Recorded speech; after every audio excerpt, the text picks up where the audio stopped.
ठीक है, मेरी आवाज चली जाएगी।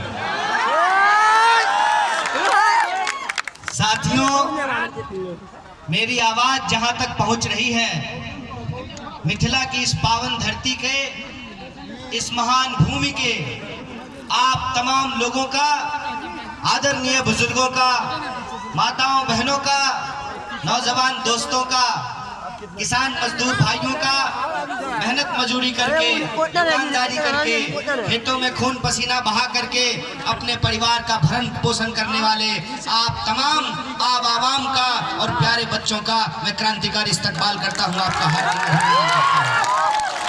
दोस्तों, मंच पे उपस्थित तमाम दल के लोग यहाँ मौजूद हैं और मैं विशेष रूप से आभार व्यक्त करना चाहता हूं महागठबंधन के प्रत्याशी रामनारायण जी का, कि उन्होंने सब लोगों का नाम लेकर के हमारा काम आसान कर लिया है।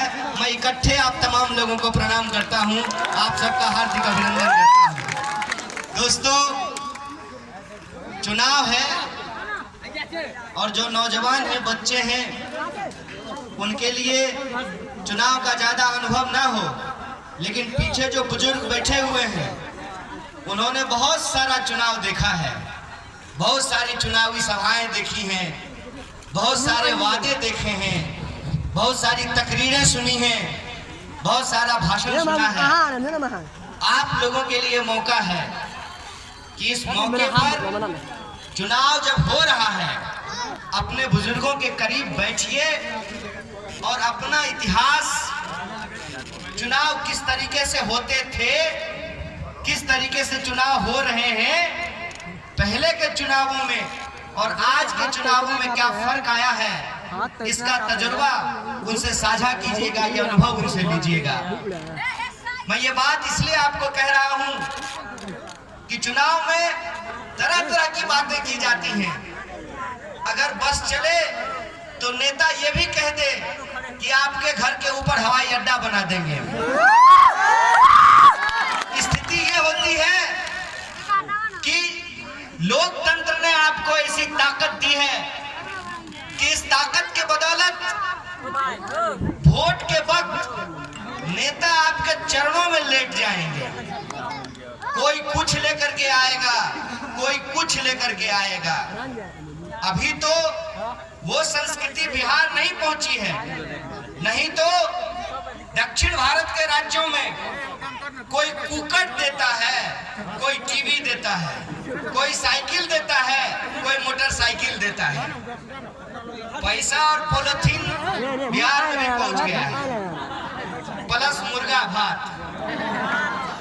लेकिन उससे ज्यादा हम लोग अभी अपग्रेड नहीं हुए हैं। एक बात मैं सबसे पहले आपसे इसी संदर्भ में कहना चाहता हूं। लोकतंत्र में जनता मालिक होती है और जनता को नेता चुनने का अधिकार होता है। अगर हम ही अपने इस अधिकार का महत्व नहीं समझेंगे तो धीरे धीरे हमारे हाथ में सरकार, सत्ता और व्यवस्था बदलने की जो शक्ति है वो छीनती चली जाएगी। और मैं याद दिलाना चाहता हूं कि ये अधिकार भीख में नहीं मिला है और गिफ्ट में भी नहीं मिला है। इस अधिकार के लिए, इस लोकतंत्र के लिए, इस संविधान के लिए देश के महानुभावों ने अपनी जान को कुर्बान किया था। अगर भगत सिंह फांसी पे नहीं चढ़े होते तो देश आजाद हुआ होता क्या? अगर गांधी ने गोली नहीं खाई होती तो ये संविधान बना होता क्या? अगर मौलाना अबुल कलाम आजाद देश के पहले शिक्षा मंत्री नहीं होते तो क्या गरीब गुरबा को पढ़ने का अधिकार मिला होता क्या? कोई अधिकार किसी भी परिस्थिति में गिफ्ट में नहीं मिला है। याद कीजिएगा कि उसके लिए किसी ने अपनी जान गंवाई है, किसी माँ की गोद सुनी हुई है, तब जाकर के जनता मालिक बनी है और जनता को नेता चुनने का अधिकार है। अब तो ये इतनी बड़ी शक्ति है हमारे हाथ